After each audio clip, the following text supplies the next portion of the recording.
Pentatonic.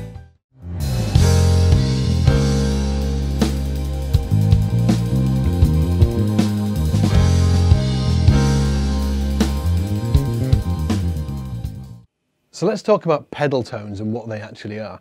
A pedal tone is a note that I can play within a specific key, whichever key the band is playing, and I can just play it over and over. And that's where the term comes from, pedaling, like a pedaling note. So I'm just playing that note over and over, and the guys from the band can just play any chord from that key. So if we're in the key of C major, for instance, the chords from C major are C major, D minor, E minor, F major 7, G7, A minor, B half diminished, and then we've got back to C major. They can play any of them notes and I can just pedal on one note. Now there's a few pedal tones, but the main one that people use, especially when they're just getting started off with this technique, is from the dominant chord, from the 5 chord of the key that the band is playing in. So if we're playing in the key of C, okay, here's a C major scale.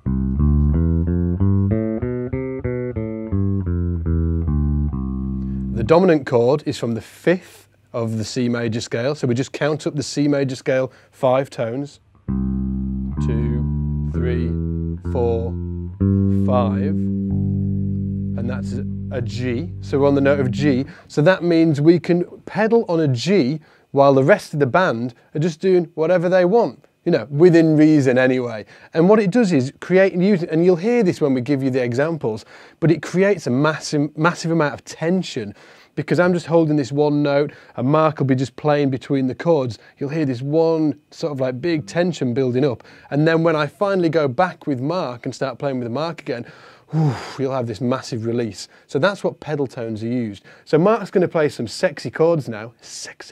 Some sexy chords now. And I'm going to start playing with him to start with, and then I'm going to move on to this pedal tone, and you'll hear how the tension starts to sort of build, and then Phil will hear that tension and he'll start joining in with it, and then I'm going to release it and go back into the chord sequence. So for this example, Mark's simply going to play a D minor and an A minor from the key of C. Now remember the number system, this is the chord 2 and chord 6.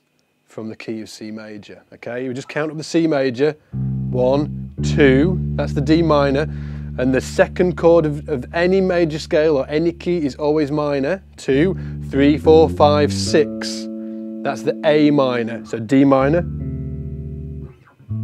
to A minor. And when I'm playing with the guys, I'm going to start off I'll start off using roots to start with, and I'll be locking in with the bass drum. You know what I'm like about locking in with that bass drum. I'll be locking in with that bass drum, but I'm also going to be, you know, after a while I'll start filling in, you know, with chord tones. Remember chord tones, get it in, chord tones. And then I'm going to hit on that pedal note, and when I hit on that pedal note, you'll hear that tension start. So if you just give us a couple of sexy chords, Mark, that D minor to A minor.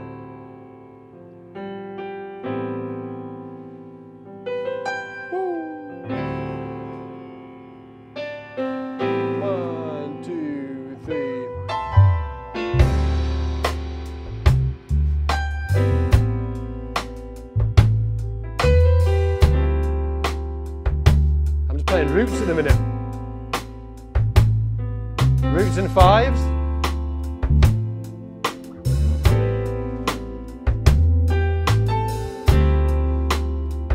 And then I can use some other chord tones just to build it a little bit. But I'm always with that kick drum.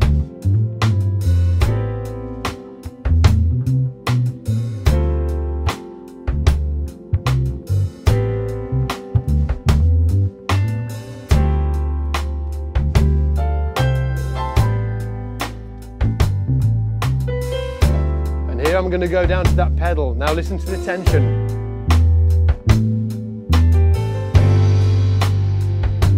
Just on that G. Woo.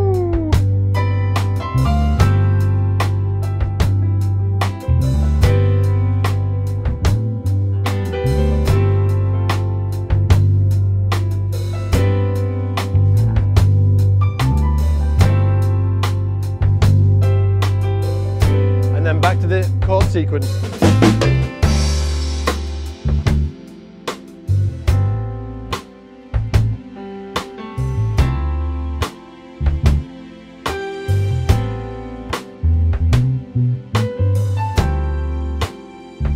Now when I go to that pedal, Mark's going to have a lot more harmonic freedom to do what he wants to do. He'll be able to move around because I'm not really interfering with the chords he's playing. I'm just pedaling on one note. So when I go to that, woo, sexy bass line. So when I go down to that G, that pedal note, he's going to be able to do a lot more, you know, moving around. And remember, you can play any chord from the C major scale. C major, D minor, E minor, F. And he'll be able to put a lot of chromaticism in there as well because the freedom I give him. So let's have a listen to that. I'm just going to go in with the chord sequence and then back down to the pedal.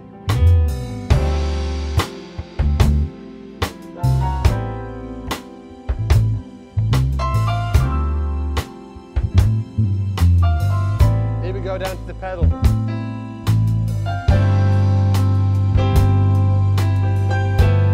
You can do what you want now, Mark. Yeah. Woo!